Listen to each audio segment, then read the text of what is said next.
ప్రజల కంటే పైన ఉన్నది దేవుడు. ఐఎమ్ వెరీ షూర్ వాళ్ళ పాపం పండుతుంది. పండే రోజు కోసం దేవుడు కూడా ఎదురు చూస్తున్నాడని నా అభిప్రాయం. చంద్రబాబు గారు కూటమి, పవన్ కళ్యాణ్ గారు బీజేపీతో కలిసి ఇక్కడ ప్రభుత్వం ఫామ్ చేయడం జరిగింది. ఈసారి జరిగిన ఎన్నికలు రాష్ట్రంలో చాలా విచిత్రంగా, అన్ప్రిడిక్టబుల్గా, అన్ప్రెసిడెంటెడ్గా ఈ ఎన్నికలు నిలిచాయి. కారణం ఏమిటి అంటే ప్రజలు చాలా డిసిసివ్గా ఒక నిర్ణయం తీసుకున్నారు. మాకు మార్పు కావాలి అన్న నిర్ణయం ప్రజలు తీసుకున్నారు. కాబట్టే ఈ ఎన్నికలు ఒకే డిసిషన్ మీద ఆధారపడి జరిగిన ఎన్నికలు. For Jagan, against Jagan. ఒకటే డిసిషన్ గా ఈ ఎన్నికలు నిలిచాయి. For Jagan or against Jagan. Against Jagan అన్న మార్పు కావాలి అన్న ఈ గట్టి డిసిషన్ ప్రజలు తీసుకున్నారు. కాబట్టి ఈరోజు వాళ్ళ ఓటు వేస్ట్ కాకూడదు అన్నట్టుగా చాలా డిసిసివ్ గా they voted with a vengeance for change. ఇది అవునన్నా కాదన్నా ఇది వాస్తవం.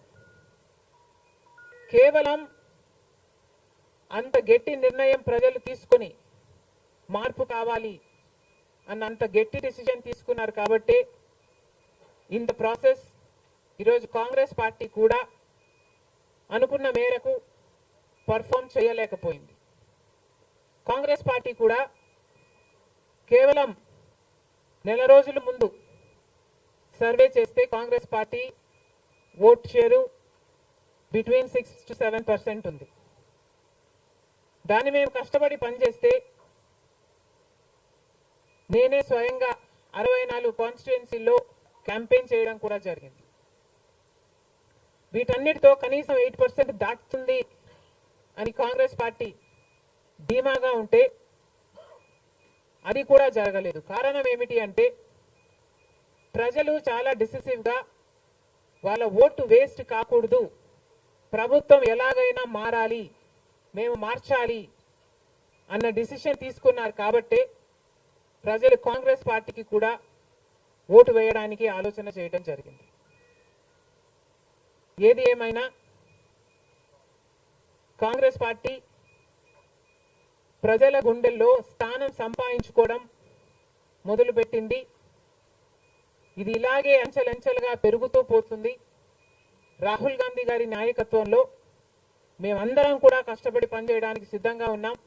అటు కేంద్రంలోనైనా ఇటు రాష్ట్రంలోనైనా కాంగ్రెస్ పార్టీకి మంచి భవిష్యత్తు ఉంటుందని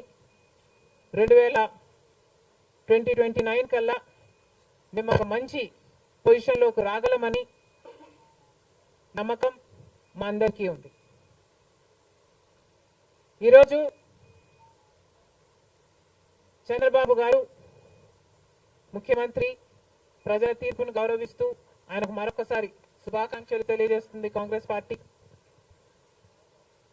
అలాగే చంద్రబాబు గారికి మరొకసారి గుర్తు చేస్తుంది కాంగ్రెస్ పార్టీ మన రాష్ట్రానికి రావాల్సిన ప్రత్యేక హోదా. ప్రత్యేక హోదా అన్నది ఆంధ్ర రాష్ట్ర ప్రజల ఊపిరి. 10 సంవత్సరాలుగా మోడీ గారు, బీజేపీ పార్టీ ప్రత్యేక హోదా విషయంలో ఆంధ్ర రాష్ట్రాన్ని, ఆంధ్ర ప్రజలను మోసమే చేశారు. 10 సంవత్సరాల క్రితము ఎలక్షన్లకు ముందు మోడీ గారు వచ్చినప్పుడు 10 సంవత్సరాలు ప్రత్యేక హోదా ఇస్తాము అని తిరుపతిలో మాట ఇవ్వడం జరిగింది మోడీ గారు. అప్పుడు చంద్రబాబు గారు చెప్పిన మాట 10 సంవత్సరాలు సరిపోదు, 15 సంవత్సరాలు కావాలి అన్నారు అదే సభలో. కానీ 10 సంవత్సరాలు గడిచిపోయినా కూడా ఈ రోజు వరకు కూడా బీజేపీ పార్టీ ఆ మాటను నిలబెట్టుకోలేదు. కానీ ఇప్పుడు చంద్రబాబు గారు మద్దతు ఇస్తున్నారు కాబట్టి బీజేపీ పార్టీ అధికారంలో నిలబడింది. ఈ విషయం మోడీ గారు గుర్తుపెట్టుకోవాలి. ఎందుకంటే ఈరోజు ఆంధ్ర రాష్ట్ర ప్రజల ఎన్నుకున్న ఎంపీలు కనుక బీజేపీ పార్టీకి చంద్రబాబు గారు మద్దతు ఇవ్వకపోయి ఉంటే అసలు బీజేపీ పార్టీ అధికారంలో ఉండే ప్రసక్తే లేదు. ఈరోజు బీజేపీ పార్టీ అధికారంలో ఉంది అంటే దానికి కారణం ఆంధ్ర రాష్ట్ర ప్రజలు అని మోడీ ఇప్పటికైనా గమనించాలి. చంద్రబాబు గారికి మరొకసారి గుర్తు చేస్తున్నాం, చంద్రబాబు గారు బీజేపీ పార్టీతో ఎలక్షన్లకు ముందు పొత్తు పెట్టుకుంటున్నప్పుడే కాంగ్రెస్ పార్టీ పదే పదే చెప్పడం జరిగింది, ఒక్క మాట అయినా తీసుకోకుండా, కండిషనల్ సపోర్ట్ అయినా మీరు ఎక్స్టెండ్ చేయకుండా, మీరు బేషరతుగా స్పెషల్ స్టేటస్ అన్న కండిషన్ పెట్టకుండానే మీరు బీజేపీ పార్టీకి ఎందుకు అలయన్స్ పెట్టుకున్నారు చంద్రబాబు గారు అని అప్పుడు ప్రశ్నించడం జరిగింది. ఇప్పుడు మళ్ళీ బీజేపీ పార్టీ చంద్రబాబు గారిని డిమాండ్ చేస్తుంది.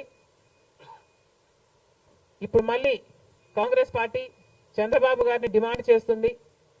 బికాస్ మీరు ఇచ్చిన ఎంపీల వల్ల ఆంధ్ర రాష్ట్ర ప్రజలు ఎన్నికైన ఎంపీలను మీరు బీజేపీ పార్టీకి ఇచ్చారు కాబట్టి, ఈరోజు బీజేపీ పార్టీ అధికారంలో ఉంది కాబట్టి చంద్రబాబు గారు ఈ విషయాన్ని గుర్తుపెట్టుకొని ఇప్పటికైనా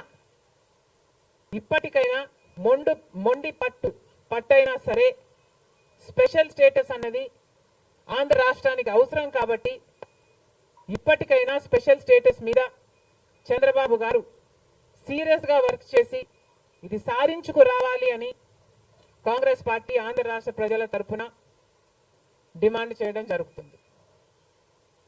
ఒక స్పెషల్ స్టేటసే కాదు, పోలవరం ప్రాజెక్టు కూడా ఉంది. పోలవరం ప్రాజెక్టుకు చంద్రబాబు గారు 2 రోజుల క్రితం వెళ్ళడం జరిగింది. నిజానికి పోలవరం ప్రాజెక్టు రాజశేఖర రెడ్డి గారి ఆలోచన. 2004లోనే రాజశేఖర రెడ్డి గారు 10,000 కోట్లతో 20 లక్షల ఎకరాలకు నీళ్లు ఇవ్వాలి అని తలపెట్టిన ప్రాజెక్టు పోలవరం ప్రాజెక్టు. రాజశేఖర రెడ్డి గారి హయాంలోనే కుడి ఎడమ కాలువలు పూర్తి చేయడం జరిగింది. ఆ కాంగ్రెస్ హయాంలోనే 4,500 కోట్లు అంటే దాదాపుగా 40% పనులు పూర్తి చేయడం కూడా జరిగింది. కానీ తర్వాత అధికారంలోకి వచ్చిన చంద్రబాబు గారు పోలవరం ప్రాజెక్టు కాస్టును అమాంతంగా 29,000 కోట్లకు పెంచారు. కానీ పనులు మాత్రం పూర్తయినట్టు ఎక్కడా కనిపించలేదు. 2018 కల్లా నేను పూర్తి చేస్తాను అని రాసి పెట్టుకోండి అని చంద్రబాబు గారు ఆ రోజు అసెంబ్లీ సాక్షిగా ఛాలెంజ్ కూడా చేశారు. కానీ పోలవరం ప్రాజెక్టు చంద్రబాబు గారి వాళ్ళ సాధ్యం కాలేదు, పూర్తి చేయలేదు. ఆ తర్వాత అధికారంలోకి వచ్చిన జగన్మోహన్ రెడ్డి గారు పోలవరం ప్రాజెక్టుని మళ్ళీ రివర్స్ టెండరింగ్ అంటూ మొదలుపెట్టి 55,000 కోట్ల రూపాయలకు దాన్ని ప్రాజెక్టు కాస్ట్ను పెంచారు. తీరా చూస్తే ఏ పని జరగలేదు. ఇప్పటికైనా చంద్రబాబు గారు చెప్తున్న మాట ఏమిటి అంటే 75% పనులు మా హయాంలోనే పూర్తయ్యాయి, 25% పనులు మిగులున్నాయి, నేను పూర్తి చేస్తాను అని చెప్పడం జరిగింది మొన్న చంద్రబాబు గారు. చంద్రబాబు గారిని కాంగ్రెస్ పార్టీ ప్రశ్నిస్తుంది, మరి 25% పనులు మాత్రమే మిగులుంటే 4 సంవత్సరాలు పడుతుంది అని మీరు ఎందుకు చెప్పారో చంద్రబాబు గారు సమాధానం చెప్పాలి. పోలవరం ప్రాజెక్టు మీద ప్రజలకు క్లారిటీ లేదు కాబట్టి పోలవరం ప్రాజెక్టు మీద ఒక వైట్ పేపర్ మీరు రిలీజ్ చేయండి. దాంట్లో అసలు పోలవరం పరిస్థితి ఏమిటి, దాని డిజైనింగ్ దగ్గర నుంచి మొదలు పెడితే అసలు దాని ప్రస్తుత పరిస్థితి ఏమిటి, మీరున్న 5 సంవత్సరాల అధికారంలో ఉన్నప్పుడు ఏం చేశారు, తర్వాత జగన్మోహన్ రెడ్డి గారు ఏం చేశారు, ఇప్పుడు ఏమి చేయాలి, ఎగ్జిక్యూషన్ కథ ఏమిటి, అన్నిటి మీద చేస్తుంది. ఇదే కాకుండా రాష్ట్రంలో ఎన్నో సమస్యలు ఉన్నాయి. ఏపీ రీఆర్గనైజేషన్ యాక్ట్ లో మనం తెచ్చుకోవాల్సింది, సాధించుకోవాల్సింది ఎన్నో ఉన్నాయి. అవన్నీ కూడా క్యాపిటల్ సిటీ అయితేనేమి, పోర్ట్లు అయితేనేమి, కడపలో స్టీల్ ఫ్యాక్టరీ అయితేనేమి, వీటన్నిటి మీద చంద్రబాబు గారు పని చేయాల్సి ఉంటుంది. మన రాష్ట్రంలో ఎక్కడా లేని విధంగా 50 లక్షల మంది బిడ్డలు ఉద్యోగాలు లేకుండా ఉన్నారు. ఇవన్నీ దృష్టిలో పెట్టుకొని చంద్రబాబు గారు ప్రజలకు ఒక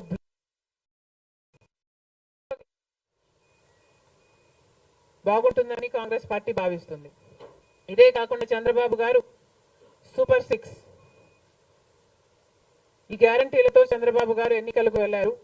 దీంట్లో యువతకు 20 లక్షల యువత వరకు ఉద్యోగ అవకాశాల కల్పన కల్పిస్తామని చెప్పారు. లేదా 3,000 రూపాయలు ప్రతి నెల ప్రతి నిరుద్యోగికి నిరుద్యోగ భృతి ఇస్తామన్నారు చంద్రబాబు గారు.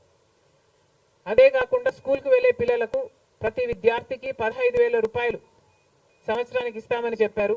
ప్రతి రైతుకి 20,000 రూపాయలు ఆర్థిక సహాయం ఇస్తామన్నారు. ప్రతి మహిళకు నెలకు 1,500 ఆర్థిక సహాయం, అంటే ప్రతి మహిళకి కూడా ఒక పెన్షన్ లాగా 1,500 ఇస్తామని చంద్రబాబు గారు మాటిచ్చారు.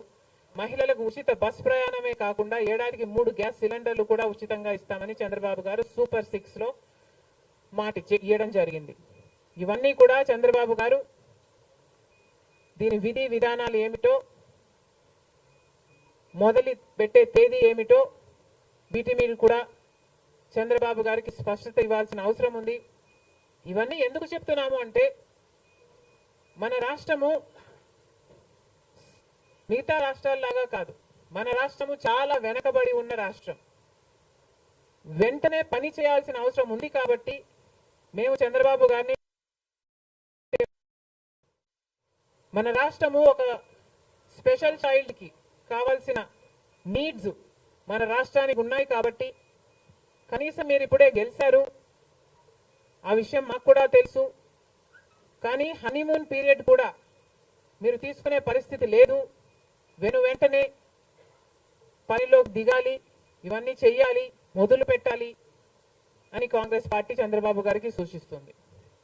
అంతేకాదు కాంగ్రెస్ పార్టీ తరఫున మేమందరం కూడా ప్రజల పక్షాన నిలబడుతూనే ఉంటాం. ప్రత్యేక హోదా గురించి అయితేనేమి, ఆంధ్ర రాష్ట్ర బిడ్డల భవిష్యత్తు గురించి అయితేనేమి కొట్లాడు వైఫల్యాలను ఎత్తి చూపుతూనే ఉంటాం. ఒక కన్స్ట్రక్టివ్ అపోజిషన్ గా కాంగ్రెస్ పార్టీ నిలుస్తుందని ఆంధ్ర రాష్ట్ర ప్రజలకు మరొకసారి ఏపీపీసీసీ మాటిస్తుంది. ఇప్పుడు ఆపరేషన్ లేకుండానే మోకాళ్లకు ప్లాస్మా ట్రీట్మెంట్. మీ ఆర్థోపెడిక్ సమస్యలన్నిటికీ రోబోటిక్ టెక్నాలజీ ద్వారా తక్కువ ఖర్చుతో శాశ్వత పరిష్కారం. Free consultation. ప్రతి ట్రీట్మెంట్ పై 20% డిస్కౌంట్. ఈ ఆఫర్ కొద్ది రోజులు మాత్రమే. త్వరపడండి. V9 hospitals 9281465842.